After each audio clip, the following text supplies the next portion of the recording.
Welcome back in your health news. Every spring, the second Sunday in March is an unwelcome morning for most people as they wake up kind of groggy, that the beginning of daylight saving time stole an hour of their weekend rest. Now, it can actually have a negative impact on our overall health. Joining us right now is Dr. Shelby Harris.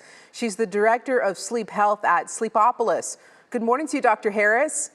Thank you so much for having me this morning. Glad to have you. All right, what kind of health impacts do people typically go through during this time? So when we spring ahead, we lose an hour of sleep. And Yep. believe it or not, that 1 hour that we lose has been linked to higher risk of car accidents for the first few days after the time change and a Wow. higher risk of heart attacks. So people are really actually suffering, and we really don't love the spring ahead, but there are ways that we try to adjust as best we can. Okay, how do we adjust the best we can?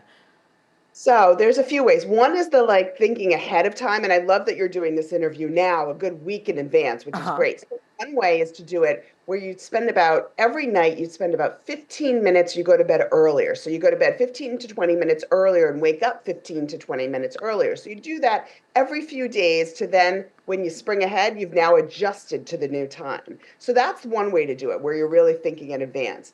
The other things, if you don't want to do that, some people find it to be a bit of overkill, is to just during the day, so we're changing Saturday night into Sunday, I actually change my clocks during the day on Saturday. So I eat at the new time. I try to go to bed at the new time when possible. Then the other thing is the day after the time change, really try to think about hydrating. Sleep deprivation is actually very dehydrating. So drink a lot of water. Get a lot of light in the morning. That's super, super important. Caffeinate appropriately. So one, maybe 2 cups of that caffeine in the Mm. morning. Try not to rely too much on it because then it can make it harder to go to sleep that next night.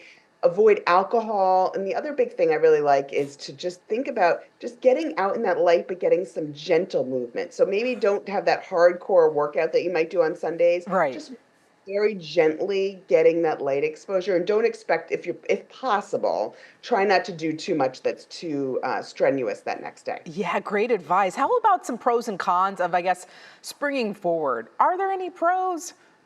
Well, in sleep medicine, we really actually don't see there to be any pros. Some people like the fact that you're getting a little bit more light at night and it can help in that aspect, but in sleep medicine, it's actually totally against what our bodies are meant to do. Our bodies are better aligned with the sun for standard time. Mm-hmm. So we have a huge movement that's trying to get rid of daylight saving and just stay in standard time. So when we fall back in the fall, we just stay there for good because that's actually better for our bodies overall. Yeah, I like that too. Dr. Harris, what about parents with little ones and the sleep schedules and the naps?